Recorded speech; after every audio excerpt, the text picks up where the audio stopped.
नमस्कार, news point लेकर हाजिर हूं मैं राजीव। दोस्तों, राहुल गांधी ने आज एक बार फिर लोकसभा में अपनी बात रखने की कोशिश की।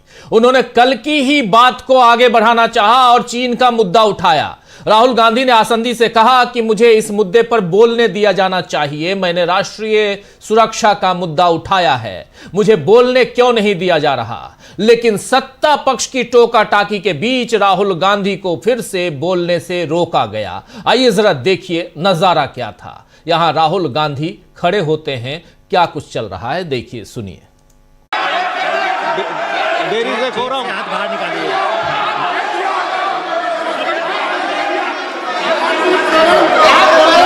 Not correct, not correct. That is not true. There should be a quorum of the house. There should be a quorum of the house. There should be respect to the chair. You should know how to behave. No, not correct. Honorable Rahul ji, please speak. Please continue to speak. Speaker sir, if the issue is about me quoting a magazine which I have authenticated, I am happy not to quote it directly, no problem. But I have to be allowed to speak about it. Honorable LOP, You have Shri Speaker sir, Rahul Gandhi ji, Chairman please sir, Chairman sir, listen. Chairman sir. You have been given permission to speak on the Honorable President's speech. I am speaking. What are you telling? What permission are telling to LOP? Speaker sir. And yesterday. Sir, Speaker sir. And yesterday. One second. Speaker sir. Permit Sir, him to Speaker speak. sir. What is this? Sir, Speaker, Sir. 1 second. Sir, sir. 1 second. Speaker sir. Sir, yesterday, Honorable Speaker has It given is a not a ruling. permission that I am being given, Speaker sir. Yeah. That's why I am not being given a permission.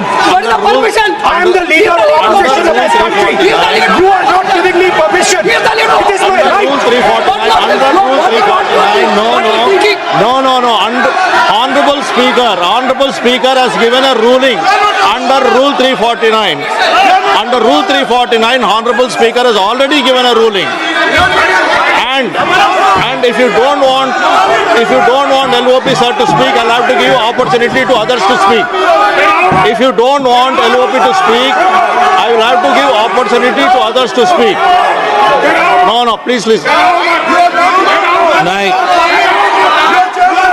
am giving opportunity. तो यहां पर राहुल गांधी कह रहे हैं कि अगर मुद्दा मेरे द्वारा एक मैगजीन को कोट करने का है जिसकी प्रामाणिकता को सत्यापित की है मैंने, तो मुझे उसे सीधे कोट न करने में कोई दिक्कत नहीं है, लेकिन मुझे इस बारे में बोलने की इजाजत मिलनी चाहिए। मगर मोदी सरकार तो राहुल से इतनी डरी हुई है कि नियमों का हवाला देते हुए उन्हें बोलने से रोक दिया। जबकि जिस नियम 349 पर मोदी सरकार अड़ी हुई है वो शायद मोदी पर लागू नहीं होता, क्योंकि इसी लोकसभा में नरेंद्र मोदी ने भी एक किताब का हवाला देकर कांग्रेस को घेरा था और तब ओम बिरला चुपचाप बैठे रहे, तब मोदी को नहीं रोका गया और अब राहुल गांधी को रोका जा रहा है। तो क्या बीजेपी को राहुल गांधी से डर लगता है या फिर मोदी सरकार यहां, खासकर नरेंद्र मोदी यहां कंप्रोमाइज्ड हो गए हैं? आज राहुल गांधी ने सदन के बाहर पत्रकारों से यही शब्द कहते हुए अपनी बात रखी है, कंप्रोमाइज। जी हां, मोदी और ट्रंप की ट्रेड डील से होते हुए एप्स्टीन फाइल तक तमाम मसलों पर राहुल गांधी ने मीडिया से चर्चा की, पत्रकारों से चर्चा की और एक शब्द वो बार बार कहते रहे कि नरेंद्र मोदी कंप्रोमाइज हैं। आइए जरा सुन लीजिए राहुल गांधी क्या कह रहे हैं सदन से बाहर, फिर सदन के अंदर भी आएंगे, यहां और भी बहुत कुछ है, लेकिन सुनते हैं पहले बाहर क्या कह रहे हैं, सुनिए। 3 चीजें बोलना चाहता हूं। पहली चीज बोलने नहीं दे रहे हैं।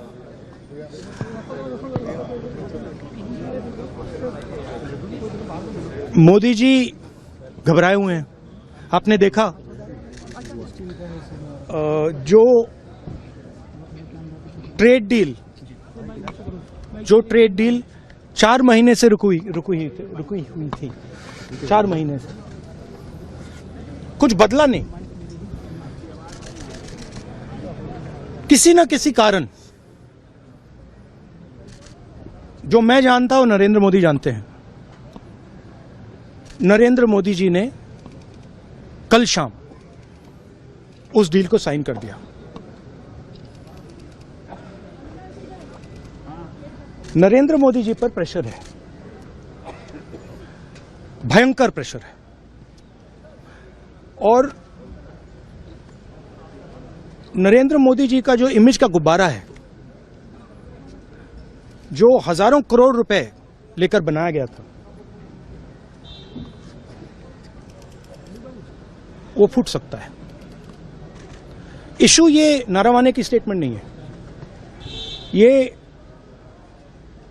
ये साइड शो है, और वो भी जानते हैं, मैं भी जानता हूं।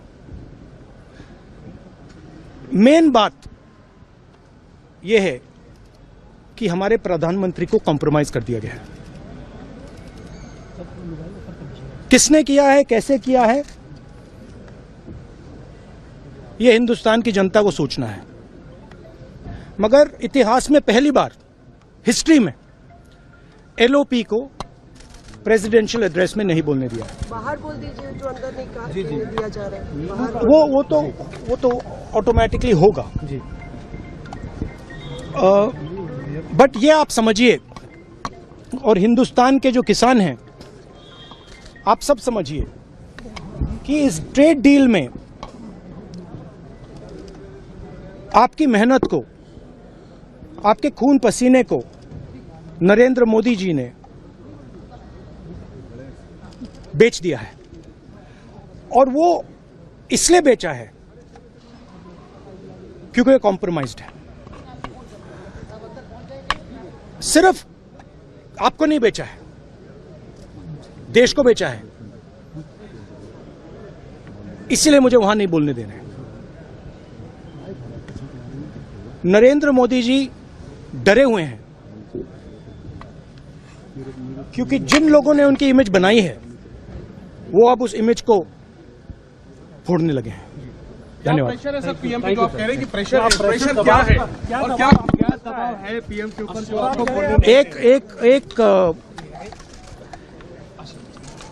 एक अदानी जी पर केस है यूनाइटेड स्टेट्स में। वो अदानी जी को टारगेट नहीं कर रहा है, वो नरेंद्र मोदी के फाइनेंशियल स्ट्रक्चर को टारगेट कर रहा है। एक वो है। दूसरा है एप्स्टाइन फाइल्स। एप्स्टाइन फाइल्स में अभी और माल है, वो अभी रिलीज नहीं हुआ है। इसीलिए इस दबाव में आकर एप्स्टाइन फाइल्स में जो है, जो पूरा देश जानना चाहता है, मगर अभी अमेरिका ने रिलीज नहीं किया है। और दूसरा जो अदानी जी पर केस है, जो एक्चुअली मोदी जी पर केस है, क्योंकि वो बीजेपी का फाइनेंस। तो सुन रहे थे यहां पर राहुल गांधी कह रहे हैं, और खासकर जिस तरीके से अडानी और एप्स्टाइन फाइल्स पर राहुल गांधी ने मोदी को घेरा है, उसके बाद आसार बहुत ही हैं कि नरेंद्र मोदी राहुल का सामना सदन के भीतर कैसे करेंगे, इसके आसार बहुत कम हैं। बहुत नहीं है, बल्कि बहुत कम हैं। राहुल गांधी ने एक पोस्ट में क्या कुछ लिखा है, जरा वो भी आपके सामने लाता हूं। राहुल गांधी यहां लिख रहे हैं, इतिहास में पहली बार, ये देखिए, इतिहास में पहली बार राष्ट्रीय सुरक्षा जैसे गंभीर मुद्दे पर लोकसभा में नेता प्रतिपक्ष को बोलने नहीं दिया जा रहा है। आखिर जनरल नरवणे के बयान और एप्स्टीन मामले पर मोदी जी इतने घबराए हुए क्यों हैं? और यहां पर ये तस्वीर है। इस तस्वीर में एक तरफ नरवणे की किताब 4 स्टार्स ऑफ डेस्टिनी, जो छपी नहीं अभी तक, जिसका परमिशन नहीं, और दूसरी तरफ आप देख रहे हैं एप्स्टीन की तस्वीर है, और इन सबके बीच दोनों तरफ सिर झुकाए हुए देश के प्रधानमंत्री। पीएम इज कॉम्प्रोमाइज्ड, ये लिख रहे हैं राहुल गांधी। मोदी क्यों घबराए हुए हैं, ये 100% का सवाल है दोस्तों। मोदी की घबराहट का ही नतीजा है कि राहुल गांधी के साथ साथ विपक्ष के बाकी सांसदों पर भी आज सख्ती बरती गई। राहुल गांधी तो भाषण देना चाहते थे, और पहले तो राहुल के भाषण के बीच हंगामा हुआ और बैठक 3 बार स्थगित हुई। फिर दोपहर 3 बजे फिर से कार्रवाई शुरू हुई, तो पीठासीन सभापति वहां जो दिलीप सैकिया हैं, जो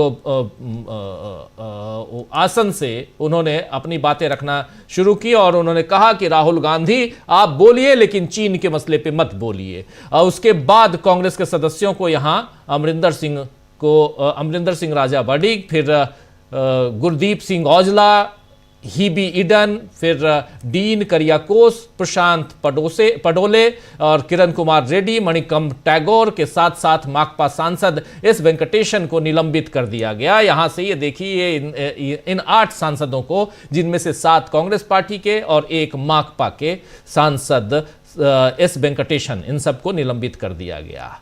याद कीजिए, पिछले कार्यकाल में 100 से ज्यादा सांसदों को निलंबित कर लोकतंत्र को ठेंगा दिखाने का काम हुआ था। लेकिन यह पूरा मसला, आइए जरा विजुअली देखते हैं कि यहां पर कैसे पहले और उसके बाद, खासकर इन सबके नाम किरण रिजिजू ले रहे हैं और उसके बाद इन्हें निलंबित किया जाता है। देखिए जरा।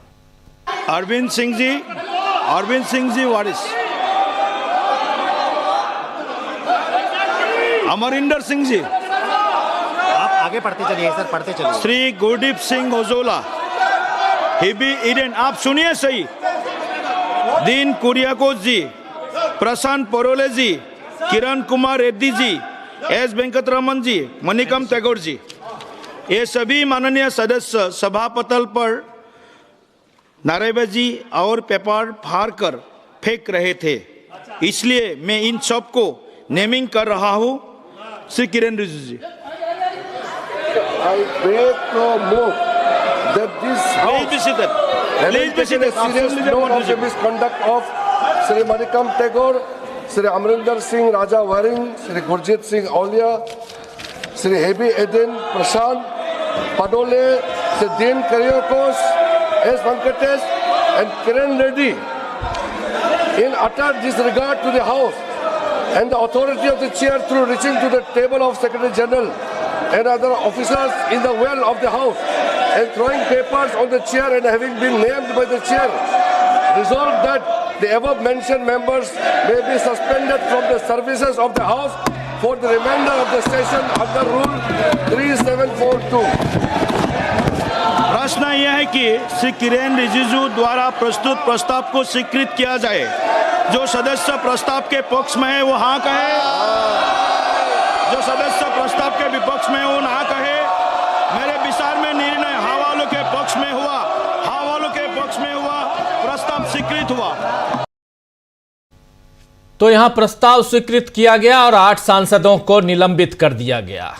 आपने देखा पिछले कार्यकाल में क्या कुछ हुआ था। 100 से ज्यादा, लगभग 150 सांसदों को निलंबित कर दिया गया था और लोकतंत्र को ठेंगा दिखाने का काम नरेंद्र मोदी की सरकार ने किया था। और फिर वही तमाशा आज शुरू हो गया। संसदीय कार्य मंत्री किरण रिजिजू को आपने देख लिया 8 सदस्यों का नाम लेते हुए और सदन में प्रस्ताव रखा कि सदन की अवमानना करने और महासचिव और लोकसभा अधिकारियों की मेजों के पास आकर कागज उछालकर आसन की गरिमा को ठेस पहुंचाने का काम किया है इन लोगों ने। और इसलिए नियम 374/2 के तहत सदन के यानी संसद के वर्तमान सत्र की शेष अवधि के लिए निलंबित किया जाए, यानी पूरा का पूरा ये जो अवधि है इससे इनको निलंबित किया जाए। सदन ने ध्वनि मत से इस प्रस्ताव को मंजूरी दे दी, जिसके बाद बैठक दिन भर के लिए स्थगित कर दी गई। इधर राज्यसभा में भी विपक्ष को वॉकआउट करना पड़ा। इस बारे में संजय राउत ने क्या कुछ कहा है, आइए जरा उधर सुनिए कि संजय राउत और क्यों उधर राज्यसभा में भी विपक्ष को वॉकआउट करना पड़ा। सुनिए। जैसे कि आज पूरा विपक्ष राज्यसभा में वॉकआउट करके बाहर आया है। राष्ट्रहित का सौदा, किसानों के हितों का सौदा, जिस तरह से मोदी सरकार ने अमेरिका के साथ किया है, ट्रंप के साथ किया है, मुझे लगता है ये गौतम अडानी को बचाने के लिए ये ट्रेड डील किया है और हम ये संसद से सड़क तक उसका विरोध करते रहेंगे। तो सुन लिया आपने, राष्ट्रीय हित और किसानों की सुरक्षा को किस तरह नरेंद्र मोदी की सरकार ने ट्रंप के सामने गिरवी रख दिया है और ये सब देख रहे हैं। हालांकि मोदी इस पर भी अपनी पीठ थपथपा रहे हैं और महाभारत के श्लोक के साथ आत्मविश्वास का ज्ञान दे रहे हैं। आज एक पोस्ट में नरेंद्र मोदी ने लिखा है कि आत्मविश्वास वो शक्ति है जिसके बल पर सब कुछ संभव है। विकसित भारत के सपने को साकार करने में देशवासियों की यही शक्ति बहुत काम आने वाली है। भारत को आगे बढ़ाने के में देशवासियों की शक्ति पर तो शक नहीं है, उसी के बूते हम यहां तक पहुंचे हैं। लेकिन मोदी जिस आत्मविश्वास का ज्ञान दे रहे हैं वो उनमें नजर नहीं आ रहा है। और इन सब के बीच आखिर डोनाल्ड ट्रंप हर बात को की क्रेडिट जो है वो क्यों ले जाते हैं, क्यों घोषणा पहले, ऐलान पहले डोनाल्ड ट्रंप करते हैं। अभी कल से और आज एक तस्वीर आई है, उस तस्वीर को भी देखेंगे, लेकिन उससे पहले डोनाल्ड ट्रंप की एक पोस्ट को देखिए। इस पोस्ट में डोनाल्ड ट्रंप ट्रूथ सोशल पे क्या लिखते हैं और कैसे घोषणा होती है जिसके बाद आत्मविश्वास का ज्ञान दे रहे हैं नरेंद्र मोदी। देखिए जरा पोस्ट को। यहां लिख रहे हैं डोनाल्ड ट्रंप, आज सुबह भारत के प्रधानमंत्री मोदी से बात करना मेरे लिए सम्मान की बात थी। वो मेरे अच्छे मित्रों में से एक हैं और अपने देश के एक शक्तिशाली और सम्मानित नेता हैं। हमने व्यापार सहित कई चीजों के बारे में बात की और रूस और यूक्रेन के साथ युद्ध समाप्त किया। आगे लिखते हैं यहां डोनाल्ड ट्रंप, प्रधानमंत्री मोदी के प्रति मित्रता और सम्मान के कारण और उनके अनुरोध के अनुसार तुरंत प्रभाव से हम संयुक्त राज्य अमेरिका और भारत के बीच एक व्यापार समझौते पर सहमत हुए, जिसके तहत संयुक्त राज्य अमेरिका एक कम रेसिप्रोकल टैरिफ लगाएगा। इसे 25% से घटाकर 18% कर देगा। ये लिख रहे हैं। आगे की लाइन इनकी है, जरा स्क्रीन पर ले आइए। और यहां डोनाल्ड ट्रंप लिख रहे हैं कि वो इसी तरह संयुक्त राज्य अमेरिका के खिलाफ अपने टैरिफ और गैर टैरिफ बाधाओं को शून्य तक कम करने के लिए आगे बढ़ेंगे। प्रधानमंत्री ने यूएस एनर्जी, टेक्नोलॉजी, एग्रीकल्चर, कोयला और कई दूसरे प्रोडक्ट्स के $500 बिलियन से ज्यादा के अलावा बहुत ऊंचे लेवल पर बाई अमेरिकन का भी वादा किया है, यानी $500 बिलियन से भी ज्यादा का यहां पर भारत के साथ हमारे शानदार रिश्ते आगे बढ़कर और भी मजबूत होंगे। प्रधानमंत्री मोदी और मैं दो ऐसे लोग हैं जो काम पूरा कर देते हैं, जो ज्यादातर लोगों के लिए नहीं कहा जा सकता। इस मामले पर ध्यान देने के लिए आपका धन्यवाद। यहां पर अमेरिकी राष्ट्रपति डोनाल्ड ट्रंप का यह पोस्ट है। इस पोस्ट से आप समझ रहे होंगे कल से लेकर आज तक हंगामा मचा हुआ है। प्रधानमंत्री नरेंद्र मोदी की खूब तारीफ हो रही है। कहा जा रहा है कि प्रधानमंत्री नरेंद्र मोदी ने बहुत बड़ा काम कर दिया और अमेरिका के साथ इन्होंने डील करवा दी और इस डील में भारत को बहुत फायदा होने जा रहा है। एक तस्वीर और आपके सामने रखेंगे हम थोड़ी देर में। अपनी टीम को कह रहा हूं कि उसको भी थोड़ी देर में दिखाएं, लेकिन जिसमें साफ साफ है कि नरेंद्र मोदी जब आज संसद पहुंचे तो संसद में एनडीए के सांसदों ने, एनडीए के सदस्यों ने उनका स्वागत किया माला पहनाकर संसद में। वो भी देखेंगे और ये इसलिए क्योंकि इन्होंने बहुत बड़ी डील कर ली है अमेरिका के साथ। जरा सोचिएगा, ये डील 50% आज की तारीख में अमेरिका ने हमारे ऊपर थोप रखा है। पहले 25% रेसिप्रोकल टैरिफ और उसके अलावा 25% रूस के साथ तेल खरीदने के कारण अमेरिका ने थोपा था। अमेरिका ने कहा कि अब रूस से, भारत कह रहा है, ये तस्वीर देखिए, ये तस्वीर विजयी भाव में, मुद्रा में यहां नरेंद्र मोदी इसके लिए है और ये इसलिए क्योंकि अमेरिका के साथ डील कर लिए। ये डील क्या है, जरा इसकी पोल भी खुलनी चाहिए। 50% की बात हो रही है, 25% वो अमेरिका तब कम करेगा जब भारत से कह रहा है अमेरिका कि भारत ने रूस से तेल खरीदना बंद कर दिया है तो हम उसको खत्म कर देंगे। और दूसरा 25% की जगह हम अब 18% कर देंगे, यानी 7%। अब यहां पर सवाल यह उठता है कि क्या जो 25% टैरिफ रूस के कारण लगाया गया है उस टैरिफ को खत्म कर दिया अमेरिका ने? इसकी कोई घोषणा नहीं की है डोनाल्ड ट्रंप ने, यानी वो 25% अभी है आज की तारीख में। और दूसरा, जो 25% में से 18% ले आए हैं, यानी मात्र 7% कम किया है, तो 25 और ये 18 मिलाकर 43% होता है, 43% होता है। तो क्या 43% हमारे ऊपर यहां टैरिफ है अमेरिका का आज की तारीख में, जब इस वक्त मैं न्यूज पॉइंट कर रहा हूं? नरेंद्र मोदी की सरकार यह बात बता दे, या यहां पर अब 18% है 50% की जगह पे, यह नरेंद्र मोदी की सरकार बता दे। यह सवाल उनके लिए यहां छोड़े जा रहा हूं। लेकिन इन सब के बीच जरा फुल स्क्रीन ले आइए इस तस्वीर को। यह तस्वीर विजयी मुद्रा में यहां दिखाने की कोशिश कि बहुत बड़ा यहां काम कर दिया है नरेंद्र मोदी ने, तीर मार दिया है नरेंद्र मोदी ने, और यहां पर सब तालियां बजा रहे हैं। और इसी बारे में राहुल गांधी ने जो ट्वीट किया और राहुल गांधी की जो बाइट आप सुन रहे थे, उस बाइट में साफ साफ अमेरिका के साथ आखिर इस डीलिंग के पीछे की सियासत क्या है, उसका मकसद क्या है, वो बता रहे थे कि यहां पर कैसे अदानी के मामले में और यहां एपस्टीन के मामले में नरेंद्र मोदी फंसे हुए हैं और इसलिए यहां दबकर अमेरिका के सामने यहां मतलब अमेरिका कुछ भी कह रहा है और हम कर रहे हैं।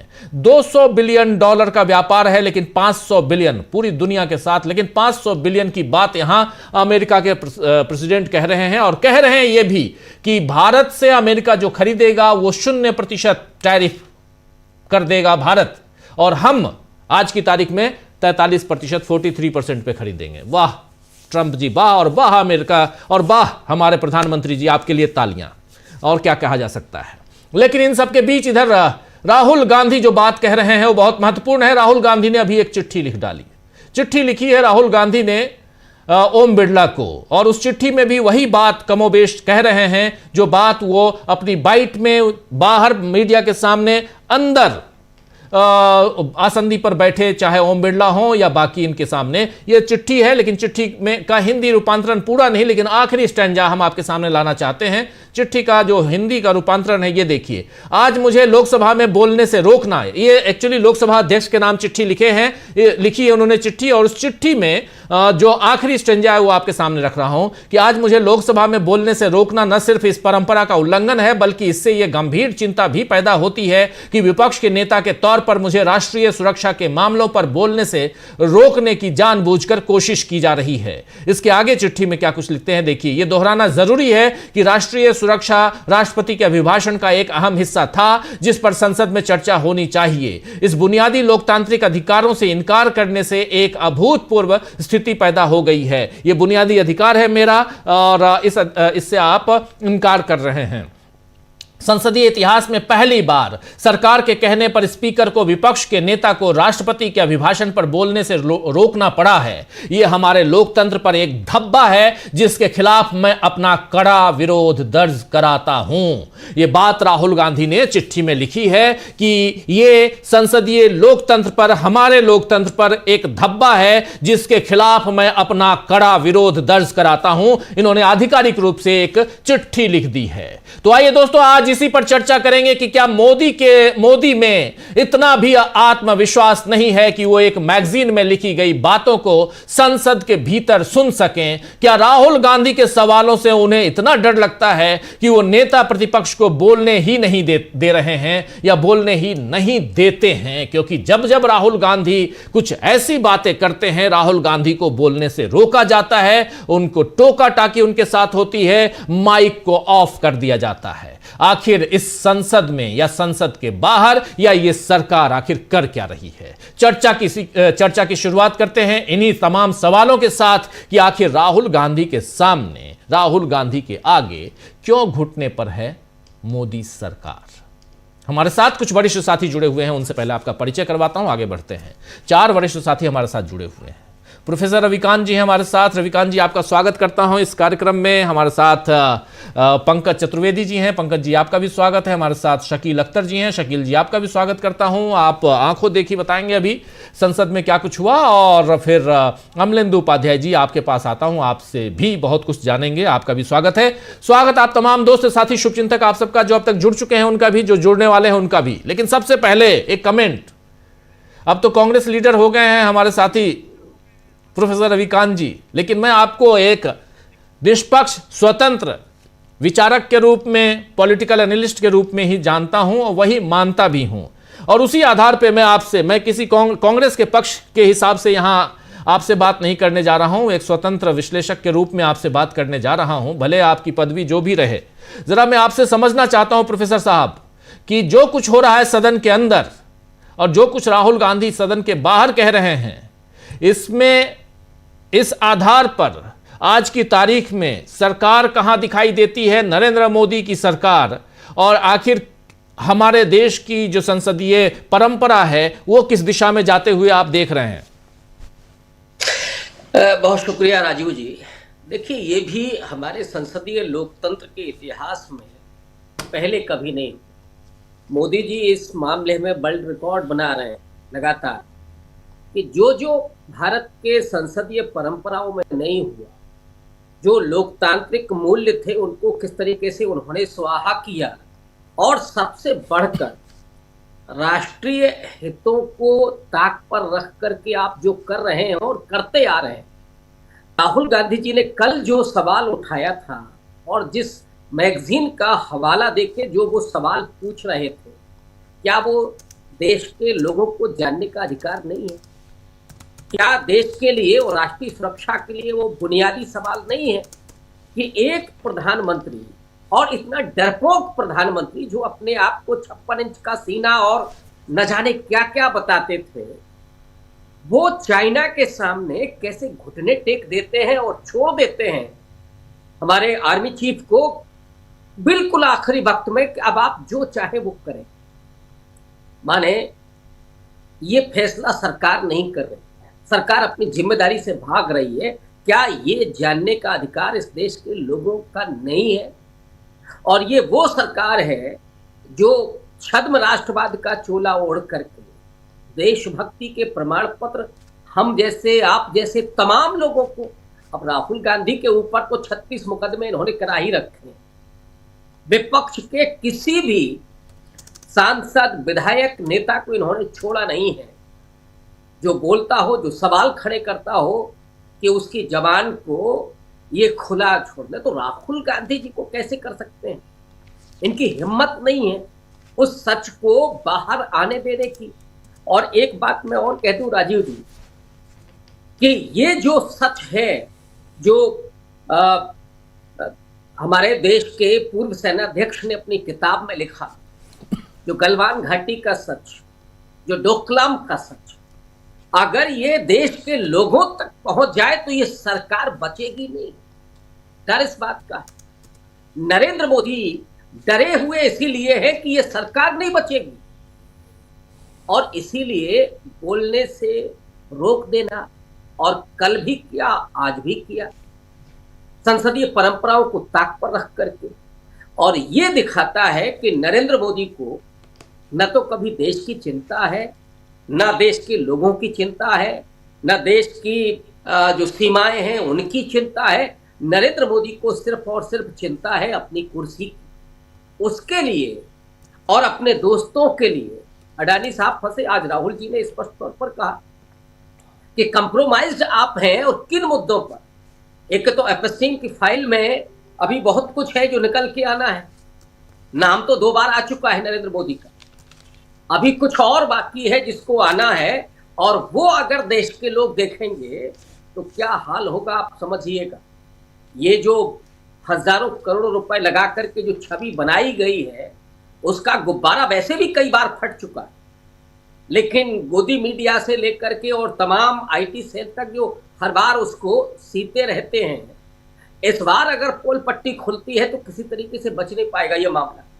इसीलिए आप देश के किसानों को, देश के बेरोजगार नौजवानों को, देश के जो व्यवसायी हैं, जो खास करके काश्तकार वर्ग है, जो दस्तकार वर्ग है, और अगर मैं सामाजिक रूप से कहूं तो जो हमारा अति पिछड़ा समाज है, जिसमें आपका बुनकर समाज है, जिसमें आपके दस्तकारी जो बढ़ई है, ये तमाम जो लोग काम करते हैं, जिनका सामान अमेरिका में बिकता था, उन सबके हितों को ताक पर रख करके नरेंद्र मोदी ने जो समझौते किए हैं, और आज फिर से 56 इंच की छाती लेकर के अपनी ही पीठ ठोकते हुए, तो ये देश के लोग मूर्ख नहीं हैं।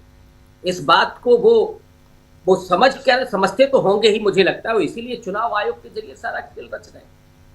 ये बहुत जल्दी ये भंडा फूटेगा, जिसको राजीव जी कहते हैं ना गांव की भाषा में, कि बकरे की माँ कब तक खैर मनाएगी, अडानी को आप कब तक बचाएंगे, एपस्टीन की फाइल आप कब तक रोकेंगे। 70 बार तो ट्रंप ने बोला कि हमने सीज फायर कराया। अब आज तो हिम्मत ये है आपकी कि पाकिस्तान का नाम लेने से आप डरते हैं, चाइना को तो छोड़ दीजिए, झूला झुलाने में जो डिप्लोमेसी थी वो सारी आपकी खत्म हो चुकी है। अब नरेंद्र मोदी से कि साहब मैं आ जाऊं क्या, लेकिन आपको झूठ बोलने का नशा इतना है कि आप कभी अपने आप को जब आईने में देखते होंगे तो मुझे लगता है वो भूल चुके हैं कि हम इतना झूठ भी बोलते हैं। लेकिन देश के लोगों में वो चेतना पैदा हो चुकी है, लोग इस बात को जान चुके हैं।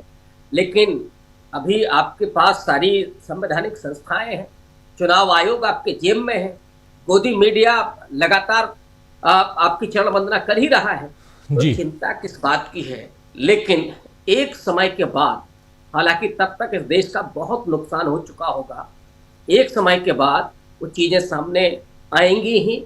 और मैं फिर उस पंक्ति को दोहरा देना चाहता हूं कि अगर ये सच देश के लोग पूरे तरीके से जानेंगे तो ये सरकार बचेगी नहीं। डर इस बात का है नरेंद्र मोदी। जी बिल्कुल।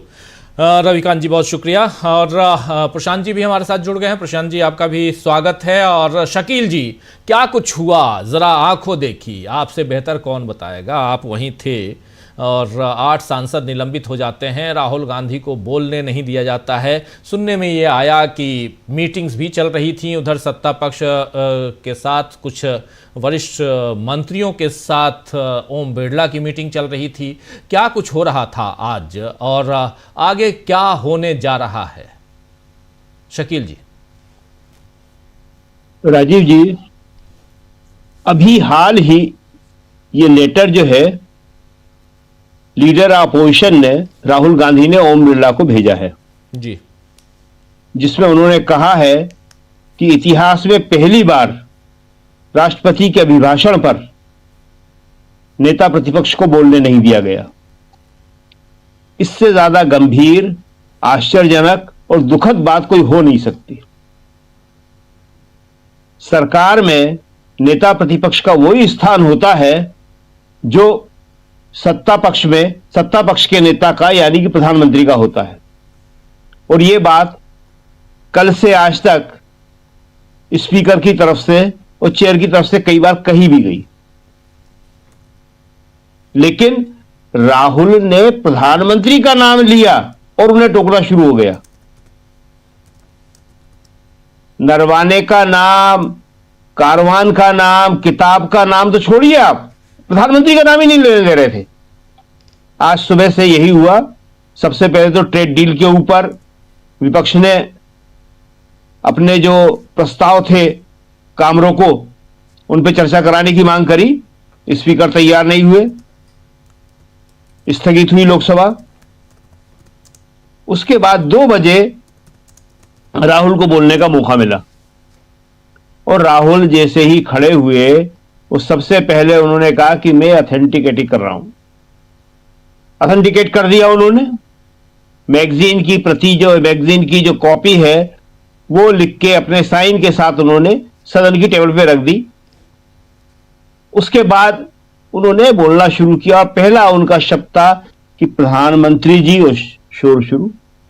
प्रधानमंत्री नहीं बोलने दिया, बाकी मुद्दे तो छोड़िए आप। और उसके बाद इतना हंगामा हुआ कि आक्रोश में विपक्ष के सदस्य जो है लोकसभा के सेक्रेटरी जनरल की टेबल के ऊपर चढ़ गए, कागज फाड़ के फेंके गए और सदन स्थगित हो गया 3 बजे तक। और 3 बजे जो आपने बताया, फिर यह हुआ कि 8 सांसदों को निकाल दिया गया शेष अवधि के लिए।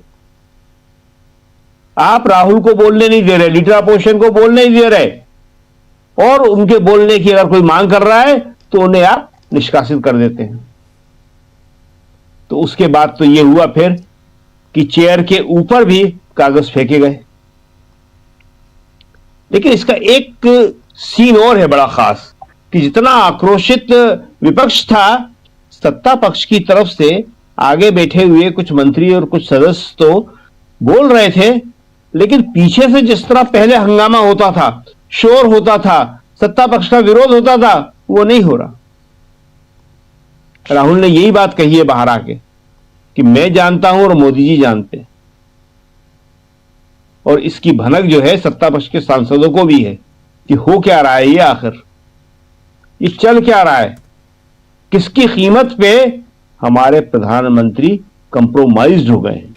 ये राहुल ने जो शब्द बोला है ना, कंप्रोमाइज्ड, ये बहुत ही मीनिंगफुल है इसके पीछे कई भावार्थ छुपे हुए हैं, कई अर्थों को ध्वनित कर रहा है ये, और बहुत ही नकारात्मक स्थिति के लिए उन्होंने बोला है ये, और कह रहा है कि मुझे मालूम है और मोदी जी को भी मालूम है। उन्होंने आज बहुत साफ तौर पे कहा कि ये गुब्बारा फूटने वाला है और इस गुब्बारे को फूटने में मदद उनके आसपास के लोग ही कर रहे हैं, जिन्होंने इस गुब्बारे को फुलाया था, जिन्होंने इमेज बनाई थी।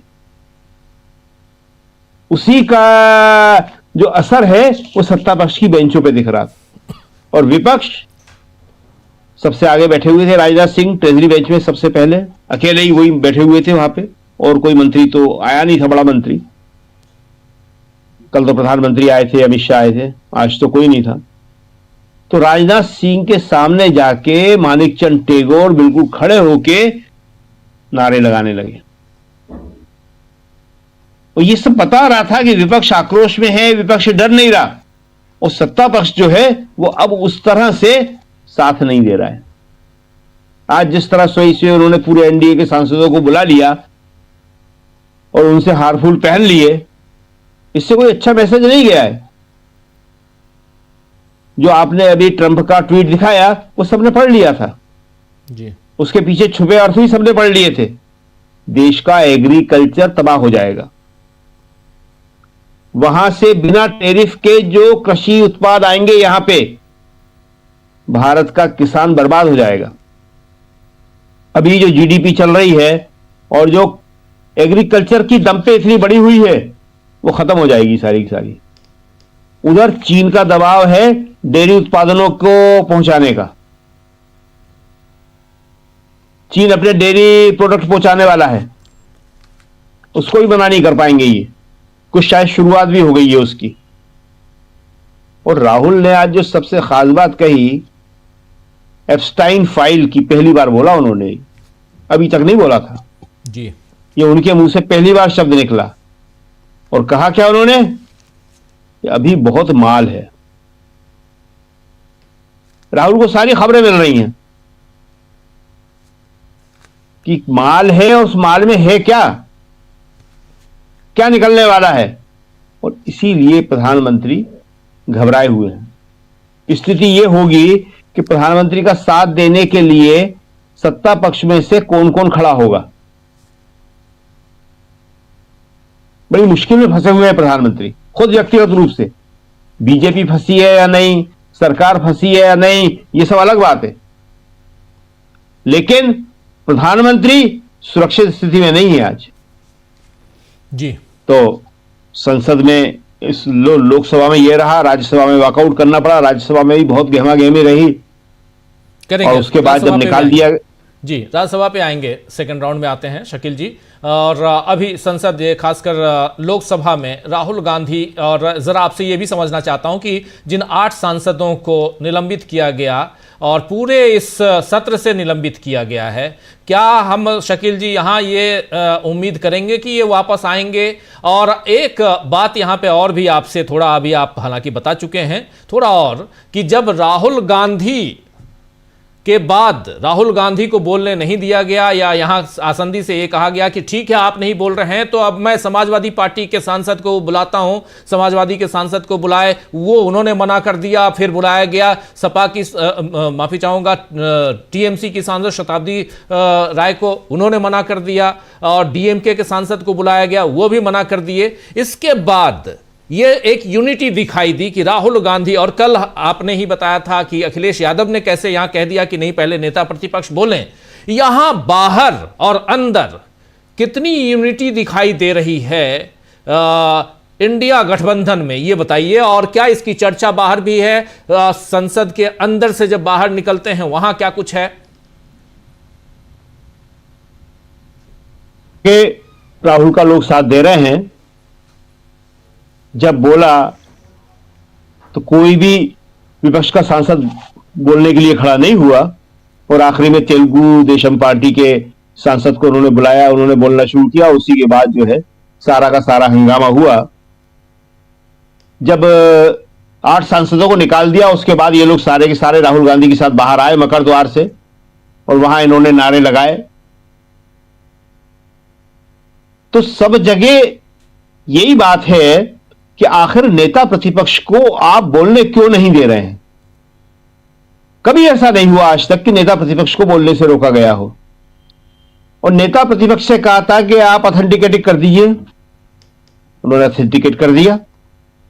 उसके बाद वो सिर्फ प्रधानमंत्री बोल रहे हैं, वो सिर्फ राष्ट्रीय सुरक्षा बोल रहे हैं, और उसी पे आप हंगामा कर रहे हैं। तो सब जगह ये बात है, ये सवाल है, और ये जो है अभी आगे लंबा चलेगा। ये देखते हैं, कई बार ऐसे प्रस्ताव आए हैं बाद में कि उन्हें वापस ले लिया जाता है, उसमें कोई नई बात नहीं होती है, खास बात नहीं होती है, कि निष्कासित किया जाता है और उसके बाद बातचीत आगे बढ़ती है और वापस ले लिया जाता है। मगर ये इस पर डिपेंड करता है कि ये मुद्दा बहुत गंभीर है, इसलिए बातचीत होगी नहीं होगी, किस मुद्दे पे जाके होगी, कोई ऐसा कॉमन पॉइंट जो है देखना पड़ेगा कि वो कहां बनता है, कैसे बनता है। लेकिन जो सबसे बड़ी बात है कि राहुल गांधी ने जो एप्स्टीन फाइल का नाम लिया है, वो बहुत ही बड़ी बात है। राहुल इस तरह नाम लेते नहीं है, नेता प्रतिपक्ष इस तरह नाम लेते नहीं है, सब जगह चल रहा है। कल संजय सिंह ने नाम लिया, बाकी और लोगों ने नाम लिया, लेकिन आज राहुल ने भी उसका नाम ले लिया, और राहुल ने बड़े साफ शब्दों में कह दिया कि कुछ है उसमें। उन्होंने कहा अभी बहुत माल बाकी है, बहुत माल बाकी है, अभी तो शुरुआत है, एक ही फाइल है, कह रहे हैं राहुल गांधी। शकील जी, अभी आपने शुरुआत में कहा भी था, बहुत इंपॉर्टेंट बात है। इस बीच एक सर्कुलर आ गया है, इन 8 सांसदों के निलंबन का सर्कुलर आ चुका है लोकसभा सचिवालय से, कि इन 8 को निलंबित कर दिया गया है इस सत्र से, और इस पे भी बात करेंगे। बात उधर ममता बनर्जी की भी करेंगे। ममता बनर्जी महाभियोग की बात कर रही हैं ज्ञानेश कुमार गुप्ता के खिलाफ, और कह रही हैं कि हमारे पास उतने सांसद नहीं है, लेकिन पूरा विपक्ष मिलकर हम उनके खिलाफ आवाज बुलंद करेंगे। और ये भी कह रही हैं कि भाजपा के जो नेता हैं, चाहे प्रधानमंत्री नरेंद्र मोदी, अपना बर्थ सर्टिफिकेट दिखा पाएंगे क्या? लाल कृष्ण आडवाणी जो कराची में पैदा हुए थे, वो अपना बर्थ सर्टिफिकेट दिखा पाएंगे क्या? आप हमसे सर्टिफिकेट मांग रहे हो, मैं अपना सर्टिफिकेट दिखाने के लिए तैयार हूं, लेकिन आप अपना दिखाओ। तो ये सब कुछ चल रहा है, बहुत कुछ अलग अलग चल रहा है, SIR से लेकर तमाम अलग अलग मुद्दों पे। लेकिन यहां राष्ट्रीय सुरक्षा का मामला, और इस मामले पर कैसे सरकार घिरी हुई है, और जैसे ही प्रधानमंत्री का प शुरू करते हैं राहुल गांधी, जैसे ही चाइना का च शुरू करते हैं राहुल गांधी, वैसे ही हल्ला क्यों शुरू हो जाता है। जरा जल्दी से आना चाहता हूं प्रशांत जी आपके पास, फिर पंकज जी आपके पास आता हूं। प्रशांत जी, आखिर क्यों? सवाल यहां है, प्रधानमंत्री, रक्षा मंत्री, गृह मंत्री, हालांकि आज तीनों नहीं थे सदन में, और न ही ओम बिरला शुरुआत में थे, और जैसे ही यहां राहुल गांधी की बारी आई, ओम बिरला साहब आसंदी से जा चुके थे। प्रशांत जी, देखिए, संसद के बाहर जो राहुल गांधी ने बोला, जिसकी चर्चा अभी करी थी शकील जी ने, वो संसद के बाहर जो उन्होंने 2 शब्द कहे, एप्स्टीन फाइल और कॉम्प्रोमाइज्ड, ये 2 बहुत बड़े शब्द राहुल गांधी ने आरोप लगाए हैं। और मुझे नहीं याद है कि भारत के किसी प्रधानमंत्री पे कभी भी विपक्ष ने कॉम्प्रोमाइज्ड का शब्द इस्तेमाल किया हो, और खासकर विदेशी ताकतों के संदर्भ में।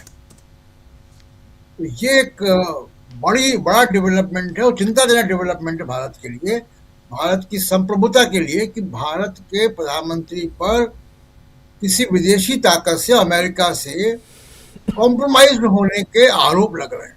ये आरोप अपने आप में बहुत ही शर्मनाक है।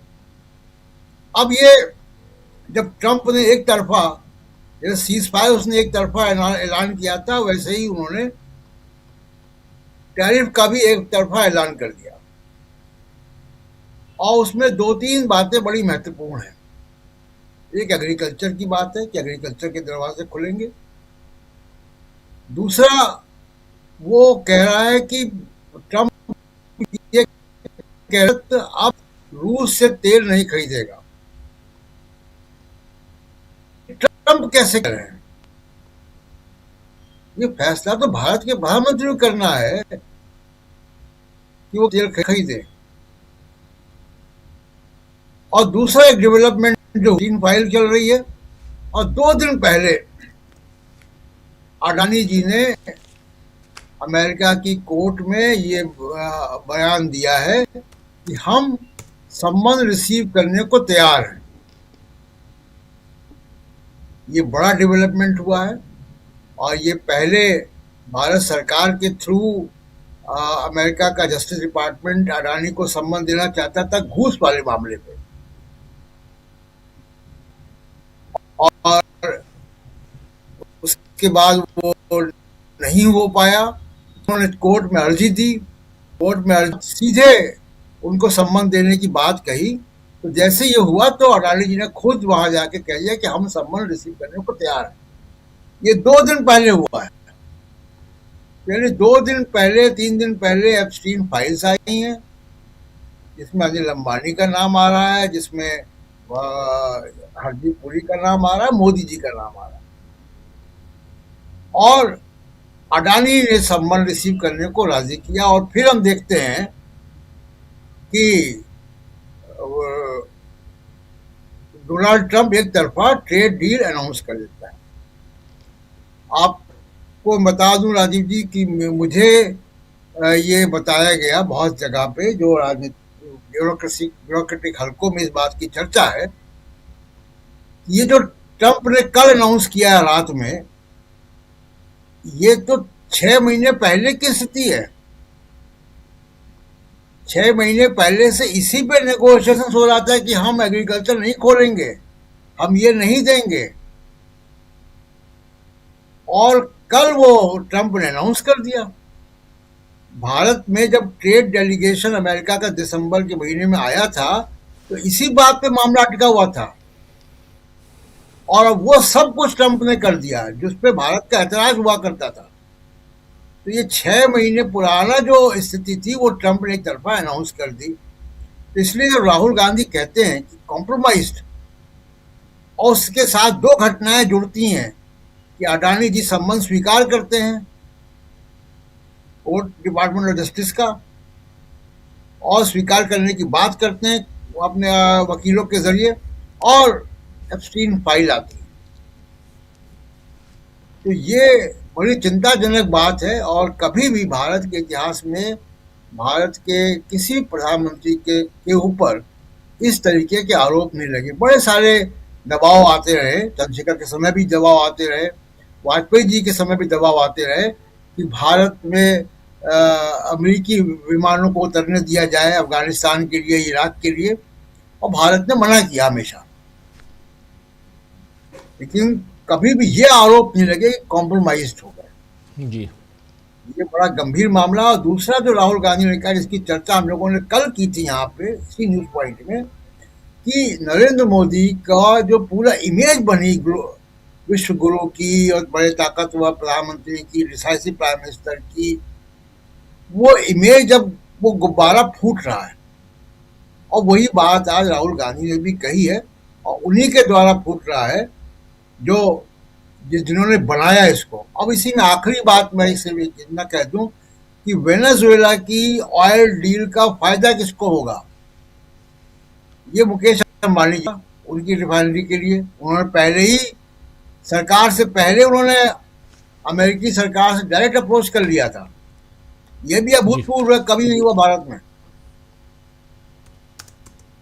तो चिंताजनक स्थिति है भारत की संप्रभुता को लेकर।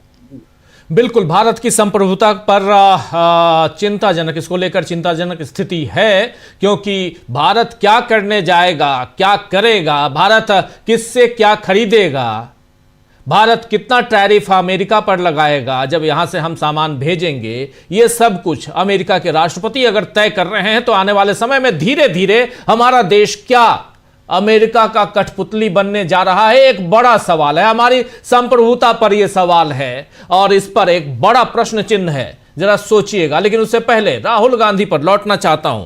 राहुल गांधी आखिर क्यों उसी बात पर टिके हुए हैं? पंकज चतुर्वेदी जी, राहुल गांधी बार बार कह रहे हैं कि मुझे भारत के राष्ट्रीय सुरक्षा का जब मामला आता है तो उस पर बोलने दीजिए। और सरकार क्यों यहां से भाग रही है, सरकार क्यों बचना चाहती है, क्यों छिपना चाहती है? नरवणे की किताब का जिक्र आया, तब सरकार को अच्छा नहीं लगा।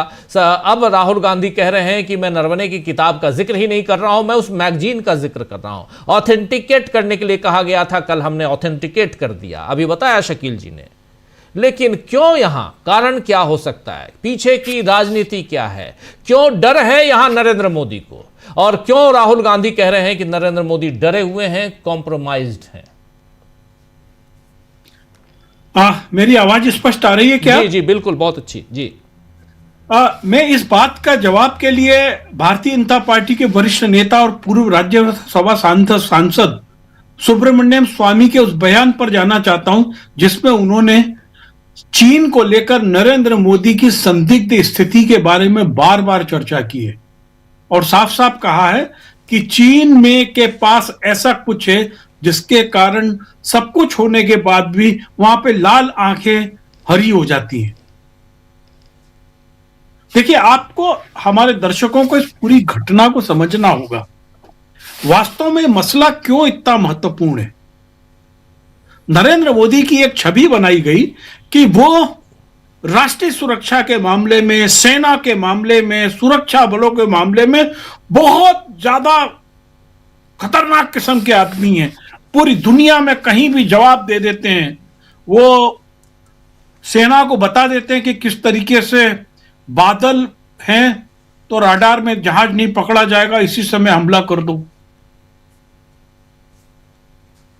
ऐसे कई उनके बारे में चर्चा है, लेकिन उनकी जो असलियत है, जो उनकी बनाई हुई इमेज है कि वो त्वरित निर्णय लेते हैं, वो इसमें खुल रही है। पूरे घटनाक्रम को समझिए।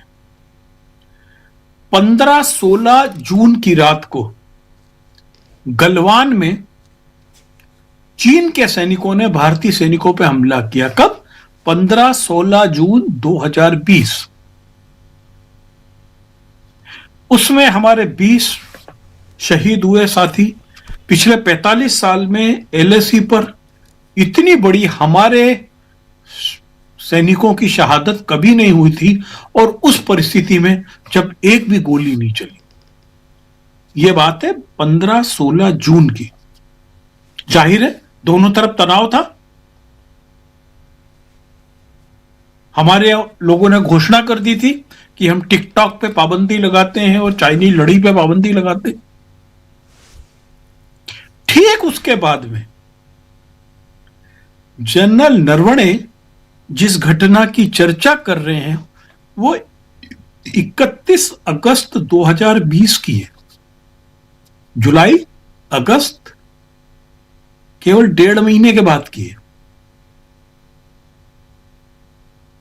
जिस वो घटना का जिक्र कर रहे हैं कि लद्दाख इलाके में जो ऊंचाई है वो स्ट्रेटेजिक जिसके पास भी होती है वो उसके फायदे में होती है, वो भारतीय सेना का हिस्सा था, और वहां पर 4 टैंक के साथ में पैदल सेना चाइनीज दौड़ी चली आ रही थी। वहां से उनके जो CEO हैं जोशी जी, वो इनको फोन कर रहे हैं कि साहब क्या किया जाए। और चूंकि भारत की परंपरा है कि युद्ध शुरू हो करना सेना नहीं करती है। हमारी आर्थिक स्थिति क्या है, हमारी सामरिक स्थिति क्या है, हमारी सप्लाई लाइन क्या है, यह सब हमारा राजनीतिक नेतृत्व तय करता है।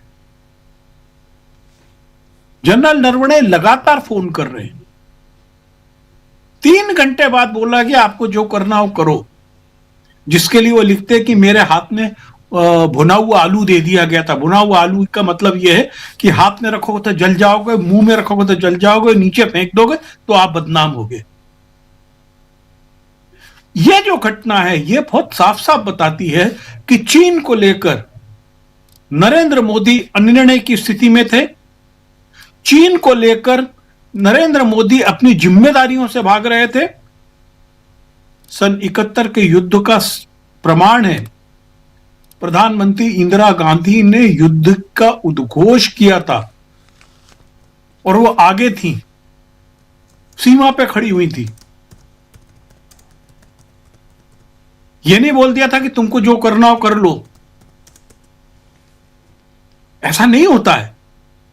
भारत एक लोकतांत्रिक देश है और पूरे साउथ एशिया में भारत ही ऐसा देश है जहां पर सेना विशुद्ध रूप से चुनी हुई सरकार के दम पर चलती है।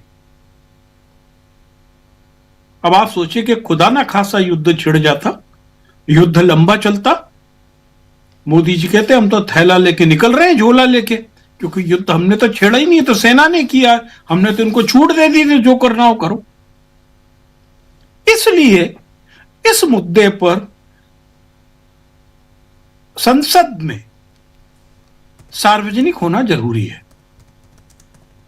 अब आपको एक चीज और बता दूं, चूंकि क्या है कि केवल कल का दिन है जो राष्ट्रपति के अभिभाषण का है, उसके बाद 5, 9, 11 और 12 तारीख को फिर बजट पे चर्चा होने लगेगी।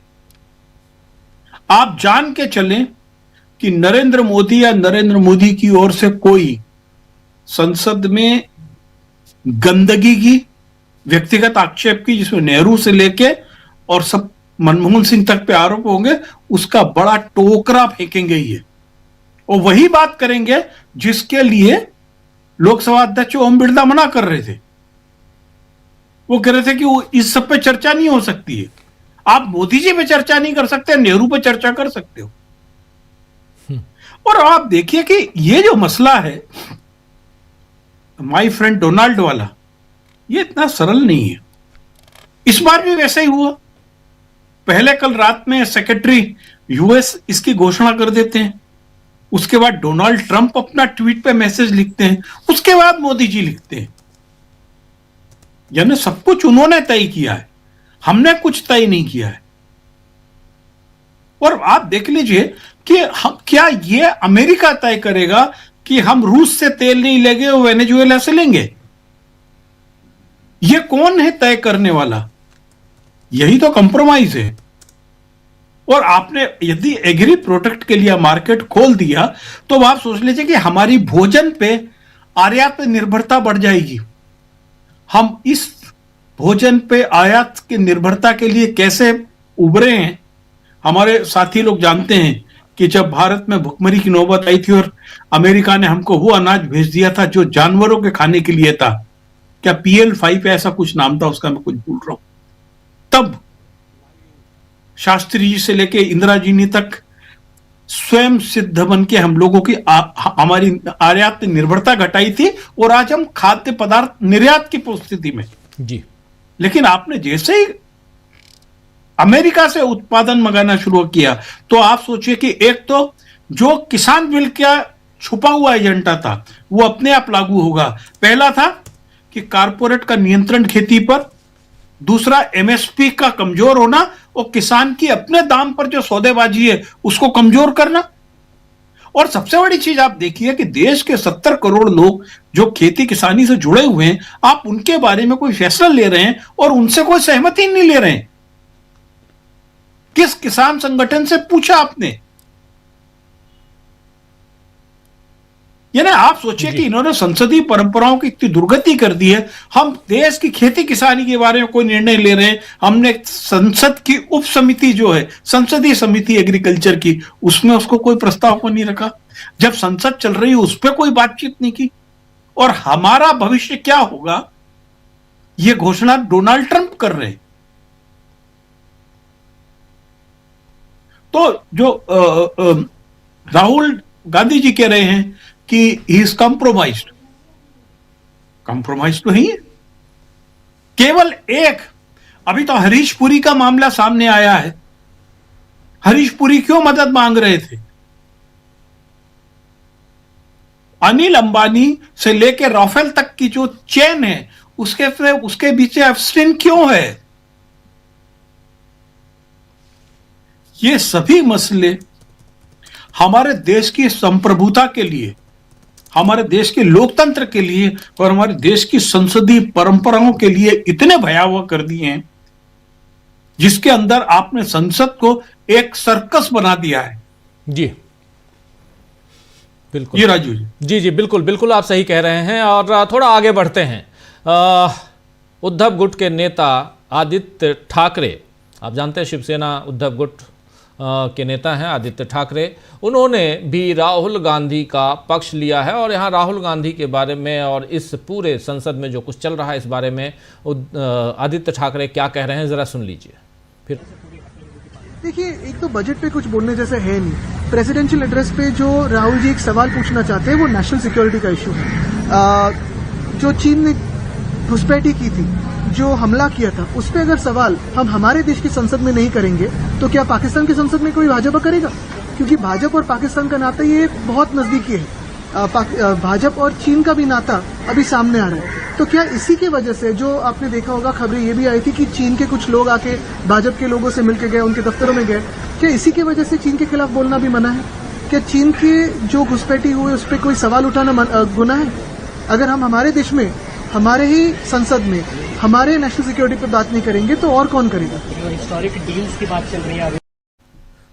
तो सुन लिया आपने, हमारे देश में अगर हमारा मामला है, हम अपने देश में इसके बारे में बात न करें तो क्या पाकिस्तान में जाके बात करें? बिल्कुल सीधी बात कर रहे हैं यहाँ पर आदित्य ठाकरे और ऐसे तमाम नेता अलग अलग पार्टियों के, और राहुल गांधी का साथ देते हुए नजर आते हैं। कहाँ तक जाता हुआ ये दिखाई देता है अमलेंदु जी ये मामला? राजीव जी, ये मामला मुझे लगता है कि काफी आगे बढ़ेगा और मुझे नहीं लगता है कि कल भी संसद चल पाएगी, क्योंकि जो सरकार का रुख दिखाई पड़ रहा है और आज उसकी एक जो थी वो बानगी दिखाई गई, पहले 8 सांसदों को निलंबित करके, और कल मुझे लगता है कि थोक भाव में सांसद निलंबित किए जाएंगे। क्योंकि मामला सिर्फ नरवणे की किताब का नहीं हो, जैसा कि राहुल गांधी भी कह रहे हैं कि वो तो साइड में है, नरेंद्र मोदी भी जानते हैं कि असली मसला क्या है।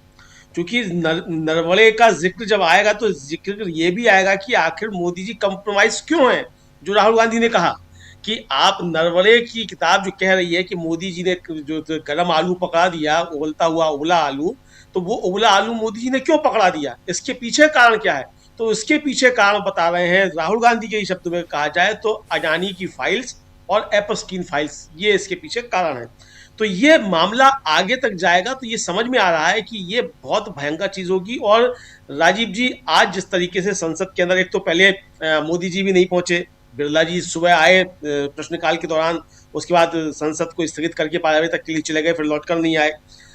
राजनाथ सिंह जो थे वो अकेले बैठे रहे, अमित शाह जी दिखाई नहीं पड़े। तो ये जो गायब हुए जा रहे हैं, तो मुझे लगता है कि अब मोदी जी का क्या झोला उठाने की समय आ गया है, क्या इस तरह की कुछ चीजें हैं, हो सकता है। क्योंकि अब बीजेपी के अंदर से मुझे लगता है कि उनको कवर नहीं मिल पा रहा है मोदी जी को, और शायद अब बीजेपी के ही सांसदों, बड़े नेताओं को डराने धमकाने का काम शुरू होगा कि मोदी जी के समर्थन में खड़े हो और कल हल्ला करो, इस तरह की चीजें हो सकती हैं।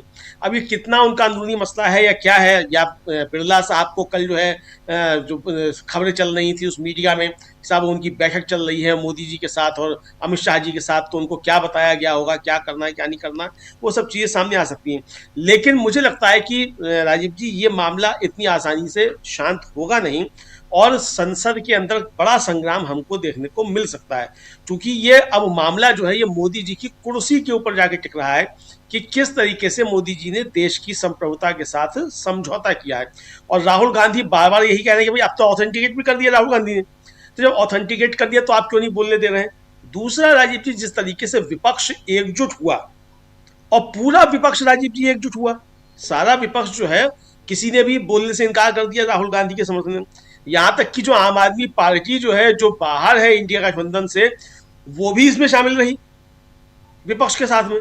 संजय सिंह तो राज्यसभा में सवाल उठा ही रहे, लेकिन यहाँ भी मैं देख रहा था वो मलविंदर सिंह कांग है लोकसभा के सदस्य आम आदमी पार्टी के, वो भी कह रहे थे कि भाई राहुल गांधी को क्यों नहीं बोलने दिया जा रहा, वो लीडर ऑफ अपोजिशन है, लीडर ऑपोजिशन की आवाज है, उनको क्यों नहीं बोलने दिया जा रहा है। तो ये जब चीजें सामने आ रही राजीव जी, तो विपक्ष एक तो मजबूत हुआ, पूरी मजबूती के साथ एकजुट विपक्ष दिखाई पड़ा। इतना तगड़ा विपक्ष का सामना मोदी जी ने पूरे जीवन में कभी नहीं किया था। असली राजनीति क्या होती है ये मोदी जी को, राजीव जी, मुझे लगता है कि इन 2 दिनों में मालूम पड़ गया होगा कि क्या होती है और किस तरीके से विपक्ष का सामना किया जाता है। 56 इंच की छाती है, कितने इंच की छाती है अभी तो मालूम नहीं, क्योंकि इंच टेप वही रखते हैं मोदी जी अपने पास, सिलवाते होंगे जब कपड़े तो देते होंगे नाप, तो बताते होंगे कितने इंच की छाती है, उन्हें गिनी होगी 56 इंच की छाती। लेकिन बहुत कमजोर दिल का आदमी जो है ये तो मालूम पड़ गया राजीव जी। अगर आप संसद में सामना नहीं कर पा रहे हैं, नेता के विपक्ष को आप बोलने नहीं दे रहे हैं, तो इससे कमजोर प्रधानमंत्री राजीव जी 70 सालों में भारत ने नहीं देखा। इतना कमजोर आदमी कि आप विपक्ष के नेता का सामना नहीं कर पाते, उसकी आप बात नहीं सुन पाते, तो इससे कमजोर प्रधानमंत्री इस देश ने कभी नहीं देखा। गठबंधन की सरकारें चली हैं, अल्पमत की सरकारें भी चली हैं। अटल बिहारी वाजपेयी भी जो थे वो भी गठबंधन सरकार के नेता थे। देवेगौड़ा, इंद्र कुमार गुजराल जो थे वो भी गठबंधन सरकार के थे। वीपी सिंह भी गठबंधन सरकार के थे, लेकिन इतना लिजलिजा और थुलथुला जो है राजीव जी प्रधानमंत्री इस देश ने 70 सालों में नहीं देखा, जो अब देश देख पा रहा है। मुझे लगता है कि ये चीजें बीजेपी के अंदर भी उठेंगी कि भाई मोदी जी को कब तक ढोया जाए।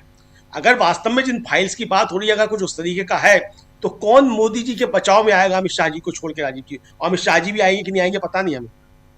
जी जी बिल्कुल आप सही कह रहे हैं, बहुत कुछ आ रही तो क्यों आएंगे, बहुत कुछ आगे होगा। बिल्कुल बिल्कुल आप सही कह रहे हैं, बहुत कुछ आगे होगा। इसमें देखिए कितने सारे मुद्दे यहां एक पे एक आते चले जा रहे हैं। राहुल गांधी राष्ट्रीय सुरक्षा की बात करना चाह रहे हैं, चीन का मामला, यहां पर प्रधानमंत्री लाल आंखें नहीं दिखा पाते हैं, 56 इंच की छाती की बात राहुल गांधी दोहरा चुके हैं।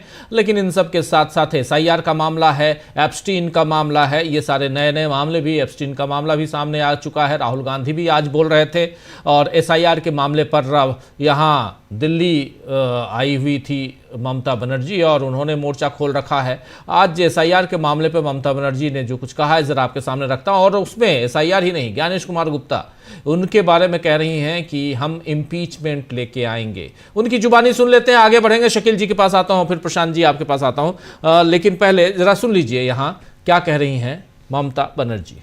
हम भी चाहते हैं उसका इम्पीचमेंट हो, नंबर हमारा नहीं है लेकिन इम्पीचमेंट भी हो सकता है ना, परमिशन तो है, रिकॉर्ड तो हो जाएगा। अगर ऐसा कुछ वो करते हैं तो हम भी हमारा पार्टी को एमपीज को कॉन्फिडेंस में लेके डिस्कस करके, हम लोग तो जब कोई पब्लिक इंटरेस्ट में होता है हम सब इकट्ठा होकर ही काम करते हैं, उसमें हमारा कोई एतराज नहीं है। जब पब्लिक इंटरेस्ट होता है हम सब इकट्ठा होकर काम करते हैं, हमारे नंबर नहीं है लेकिन इकट्ठा हो जाएंगे, और कुछ नहीं होगा तो कम से कम यहां दर्ज तो हो जाएगा कि ये होने जा रहा है। और ये ममता बनर्जी कह रही हैं। मुद्दे हजार और फंसे हुए एक यहां नरेंद्र मोदी, ये माना जाए क्योंकि सरकार तो उनकी ही है शकील जी। और ऐसे में राहुल गांधी की आखिर ये जिद जो है ये कहां तक जाएगी? क्या अब अगले 2-3 दिनों, इस सप्ताह, आज मंगलवार, बुधवार, बृहस्पतिवार, शुक्रवार, ये 3 दिन में ये मामला खत्म हो जाएगा, या ऐसे ही चलेगा? 2-4 लोग और निलंबित होंगे और सदन में फाइनली प्रधानमंत्री बाद में आएंगे, अपनी बात रखेंगे, ढेर सारी किताबों का भी जिक्र करेंगे, उनको कोई रोकेगा नहीं टोकेगा, और फिर आगे निकल जाएंगे। वो बाकी आसंदी पर बैठे लोग चुपचाप मुस्कुराते नजर आएंगे। ये जिद नहीं, ये लीडर अपोजिशन की ड्यूटी है, कर्तव्य है उनका। और जो उन्होंने कहा राहुल ने कि ये मेरा अधिकार भी है कि मुझे देश को बताना चाहिए, मुझे संसद को बताना चाहिए कि राष्ट्रीय सुरक्षा के मामले में क्या हो रहा है। तो राहुल गांधी अपना काम कर रहे हैं और बहुत ही बेहतर तरीके से कर रहे हैं वो अपना काम। अगर उनको लोकसभा के अंदर नहीं बोलने दिया जा रहा तो लोकसभा के बाहर आके वो सारी बातें सामने रख रहे हैं। वो कौन कितना छापेगा, कौन कितना बताएगा, वो एक अलग मुद्दा है, मगर राहुल अपनी तरफ से जो है पूरी कोशिश कर रहे हैं। और देश की सुरक्षा एक इतना बड़ा मुद्दा है, खासतौर से चीन और अमेरिका, ये 2 ऐसे मोर्चे हैं कि जहां प्रधानमंत्री नरेंद्र मोदी पूरी तरह मौन है, कोई बात नहीं कर रहे हैं। वो जब गलवान हुआ था तो मोदी जी ने ही कहा था ना कोई घुसा है, ना हमारी किसी चौकी पे कब्जा है। और अमेरिका की डील पे ये क्या रूप लेगी, किस तरह देश का नुकसान करेगी, किसानों का नुकसान करेगी, ये सबकी समझ में आ रहा है। मगर मोदी जी इसके लिए हार फूल पहन रहे हैं, अपना स्वागत करवा रहे हैं, बहुत खुश हो रहे हैं कि जैसे बहुत बड़ा काम कर दिया। राहुल ने खुद कहा है, राहुल के शब्द थे कि 4 महीने पहले भी यही स्थिति थी, यही डील थी, यही कागज थे।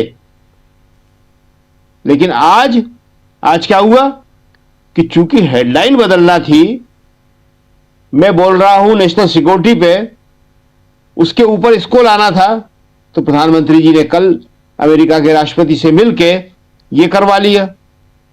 अब ये हेडलाइन मैनेजमेंट कितने दिन चलेगा, कितने दिन नहीं चलेगा, ये बड़ा मुश्किल है। राहुल ने ही कहा, इस बात को बहुत अच्छी तरह कहा राहुल सारी बातें बहुत स्पष्ट तौर पे कह रहे हैं कि जनता को समझना है। मैं सारे मुद्दे उठा रहा हूं, सारी चीजें आपके सामने हैं, अब ये आपको समझना है कि हो क्या रहा है। ममता बनर्जी आज कह रही हैं, अच्छी बात है कि हम पब्लिक इंटरेस्ट में सबके साथ होते हैं, लेकिन पब्लिक इंटरेस्ट जब सबका होता है तब भी ममता बनर्जी को बोलना चाहिए। अच्छा लड़ रही हैं वो, सब उनका समर्थन कर रहे हैं, सब मिलकर लड़ रहे हैं, लेकिन कई बार जब मुद्दा कांग्रेस की तरफ से कोई होता है तो ममता बनर्जी एक अलग स्टैंड लेने लगती हैं। आज बंगाल का इशू है, कांग्रेस ने एक बार भी कहीं से भी अलग स्टैंड नहीं लिया है, पूरी तरह ममता बनर्जी के साथ खड़ी हुई है, मोदी और अमित शाह के विरोध में खड़े हुए हैं। लेकिन ये एक महीने पहले आप ममता बनर्जी के लिए नहीं कह सकते थे, ये उनको देखना पड़ेगा। आज वो बहुत फंसी हुई हैं, बहुत मुश्किल में है, उनको सबका सहयोग चाहिए। उनको वो लड़ाई अच्छी लड़ रही है, इसमें कोई दो राय नहीं है। लेकिन संसद में तो साथ दिया ना इन लोगों ने, शताब्दी राय नहीं बोली, खड़ी नहीं हुई। खड़ी हुई थी शताब्दी राय, बोली नहीं, उनको बिठा दिया गया। उनके लोगों ने, शताब्दी राय खड़ी हुई थी बोलने के लिए, लेकिन बिठा दिया गया उनको।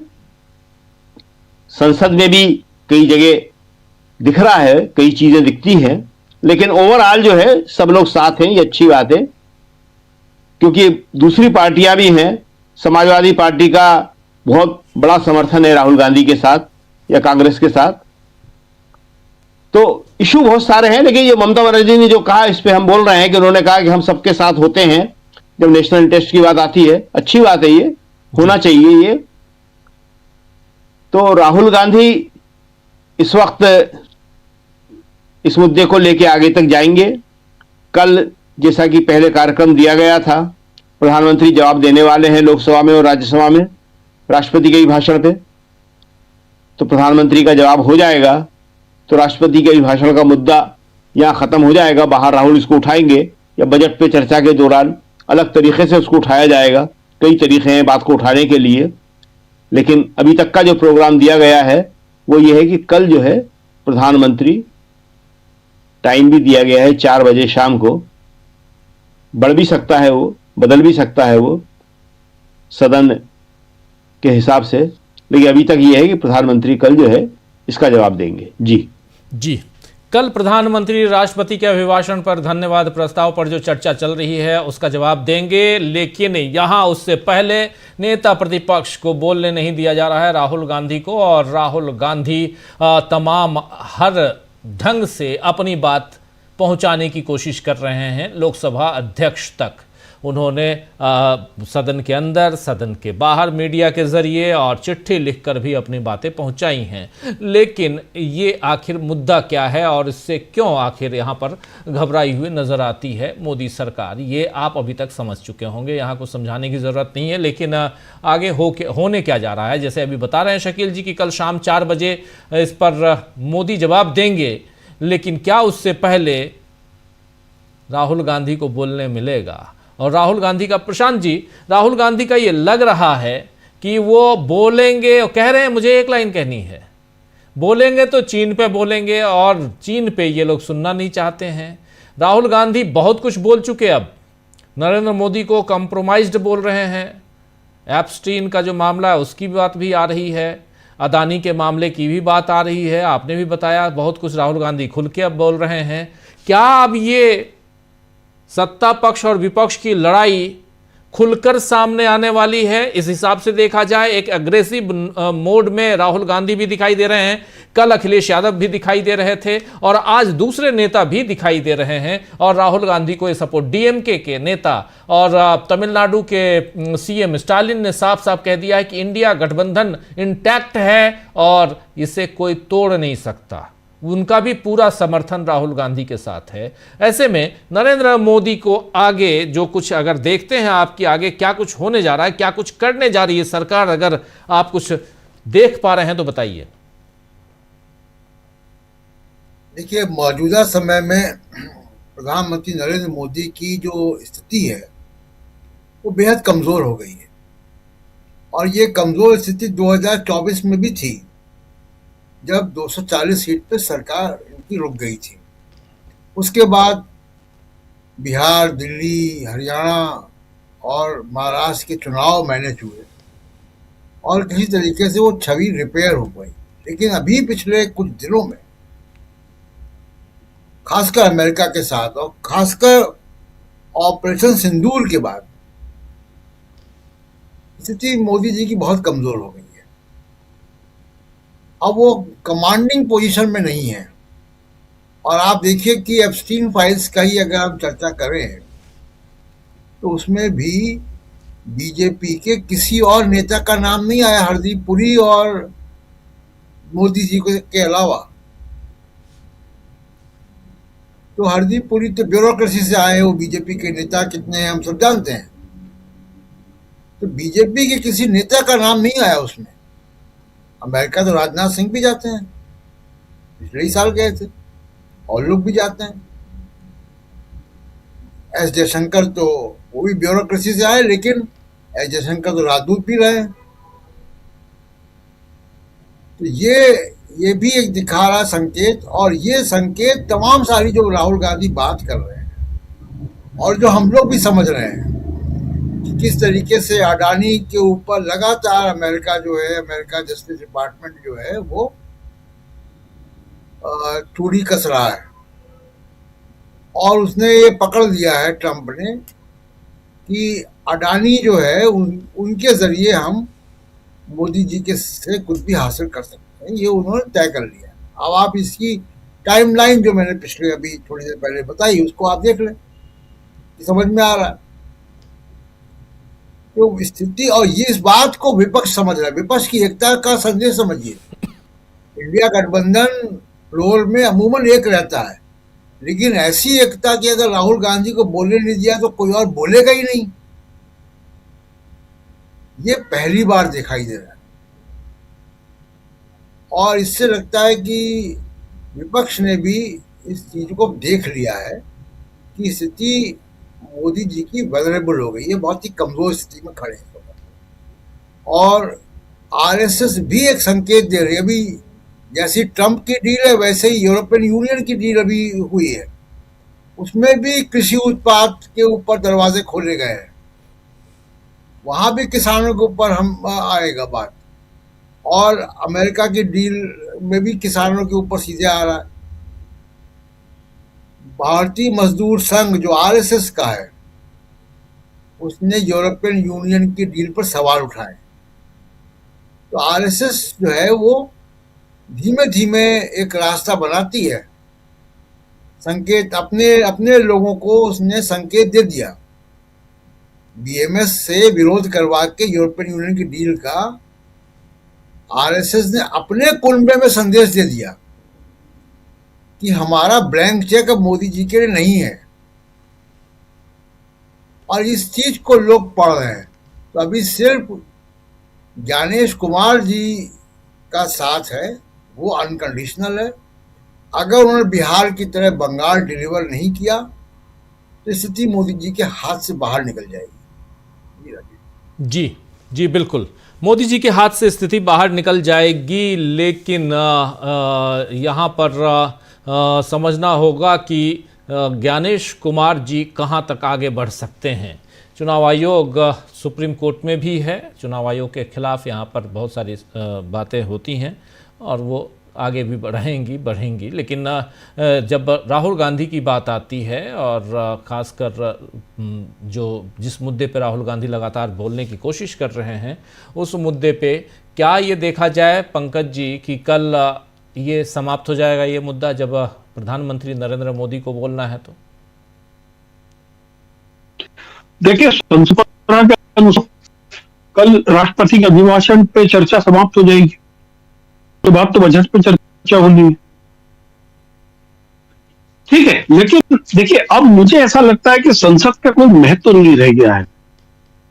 संसद एक महत्व चीज हो गई है जहां पर केवल सत्ताधारी दल अपनी गुंडागिर्दी और चेयर के जरिए चला रहा है। विपक्ष को लड़ाई वो भी लड़नी है, वो सड़क पर ही लड़नी है। देखिए, आप इस समय की परिस्थितियां समझे। नरेंद्र आपकी आवाज घरेलू कट रही है, मैदान में। आपकी बीच बीच में आवाज ब्रेक हो रही है। ओके जी अब ठीक है। नरेंद्र मोदी जो है घरेलू मैदान में, भारतीय मैदान में एक बुरी तरह संकट में फंसे हुए हैं। मनरेगा के कारण उन्होंने देश के मजदूरों के मन में अपने लिए शंका पैदा कर दी है। ठीक उसी तरीके से ईयू और अमेरिका के साथ में कृषि उत्पादों के लिए जो दरवाजा खोलने की डील है, उससे किसानों में भारी रोष है। और सबसे बड़ा रोष आप देखिए कि ज्ञानेश कुमार जी अब उस संकट को नहीं पा रहे हैं। इस समय पूरे देश में फॉर्म 7 का जो खेल चल रहा है हर जगह उजागर हो रहा है। आप सोचिए गाजियाबाद में एक पार्षद का फॉर्म 7 भरवा दिया उसी के नाम से कि मेरा नाम हटा दिया जाए।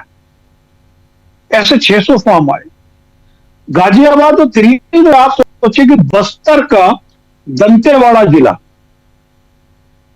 उसका एक दो कचेरियों वीजम 20-20 हजार के हैं।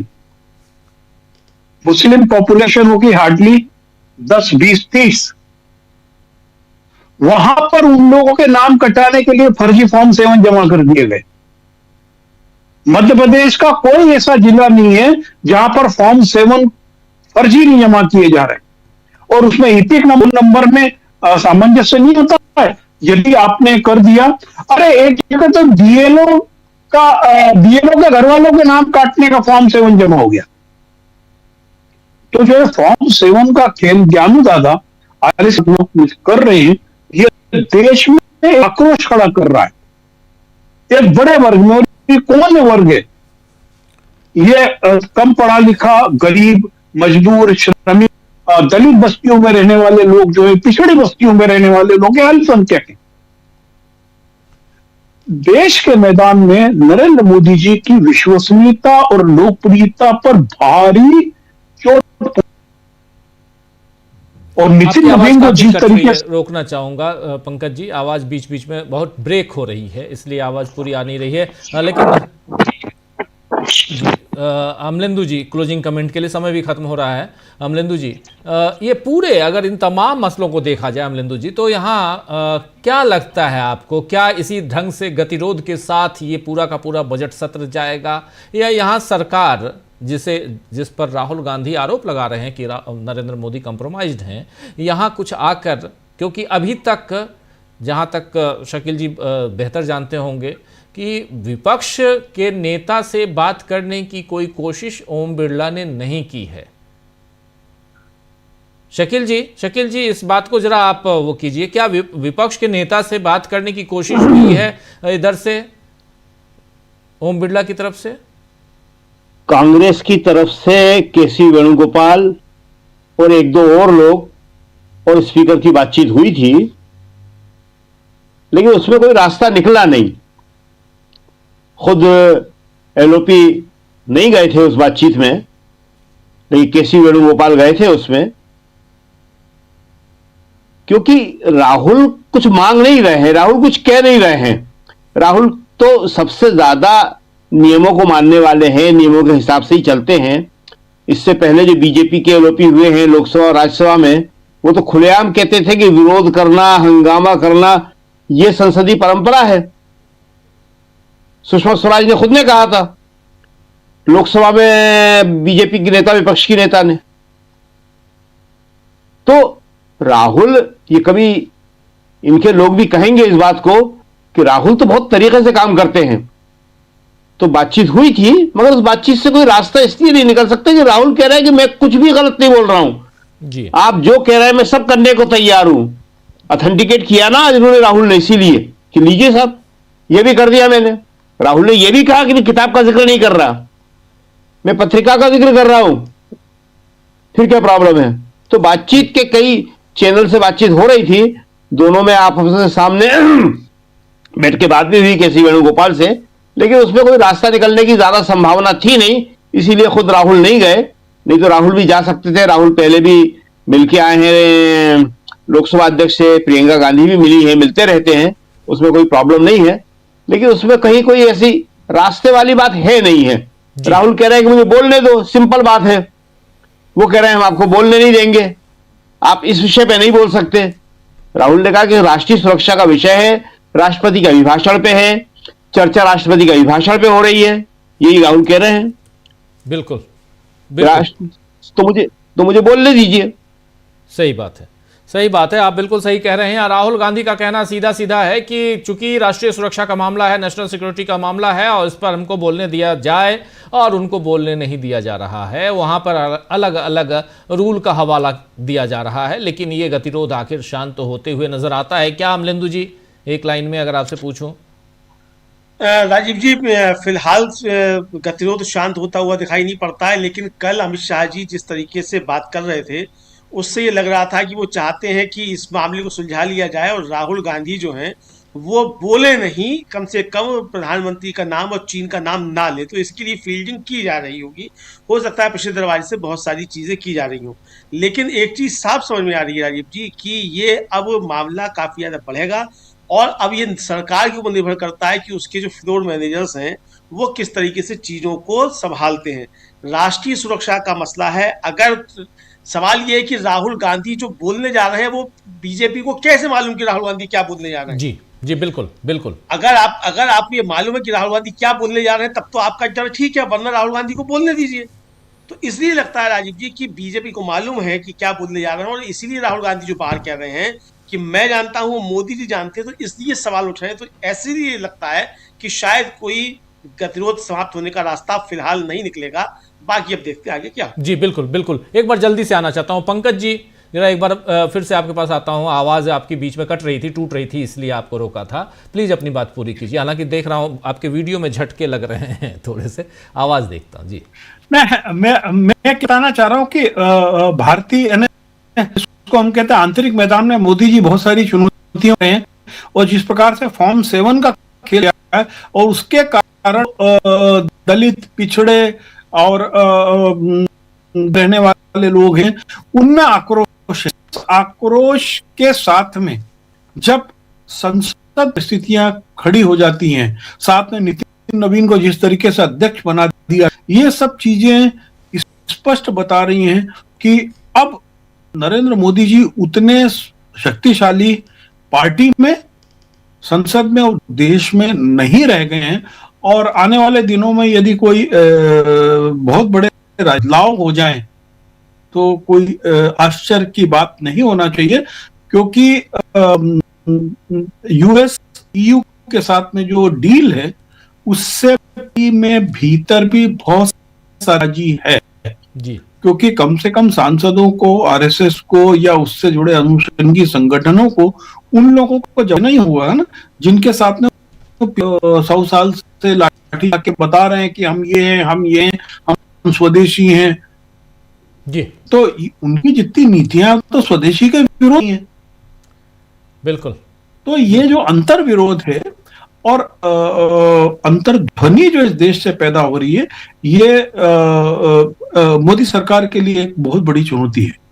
जी बिल्कुल बिल्कुल बिल्कुल, आप सही कह रहे हैं। एक बड़ी चुनौतियों का सामना करना पड़ेगा और कर रहे हैं इस वक्त नरेंद्र मोदी। और जैसा शुरुआत में प्रशांत टंडन जी भी कह रहे थे कि 2024 लोकसभा चुनाव के समय जो स्थिति थी और जिस स्थिति के कारण नरेंद्र मोदी की पार्टी यानी बीजेपी को 240 सीटों पर सिमट के रह जाना पड़ा, वही हालात अभी भी बने हुए हैं या बन गए हैं। 2025 तो बीत गया, लेकिन 2026 क्या बीजेपी के लिए शुभ संकेत दे रहा है?